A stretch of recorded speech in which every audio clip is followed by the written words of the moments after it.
no evidence at all. I have some stuff on this on my webpage. I don't really want to summarize it here.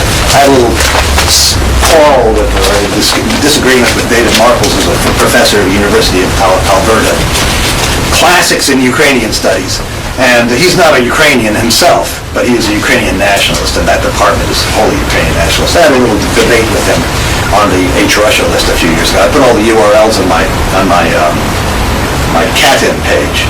I don't know why I did that, but it is. So they're just they have no evidence. using the same old Nazi sources that have been. They have no evidence at all. It's not like CATIN. I mean, they have evidence in CATIN. It looks like some of it's forged, fraudulent. But they have paper evidence that the Poles had paper evidence that the Soviets did it, right? The Holodomor is completely constructed in the air. There is no evidence for it at all. I've read a lot of that stuff. They keep coming out with more and more and more. I've read a lot of it. And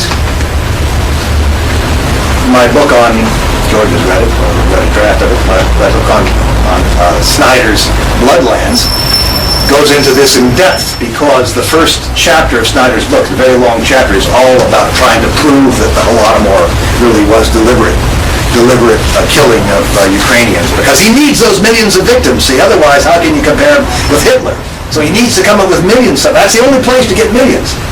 I mean, even if, as I thought when I started to write that book, I started to do the research, even if you accept the Katyn massacre, the Soviets shot the Katyn massacre, that's 22,000 people. That's not nice, but it's a drop in the bucket when you're comparing to the Nazis. The Nazis, 10, 20 million people, right? Even he agrees with that.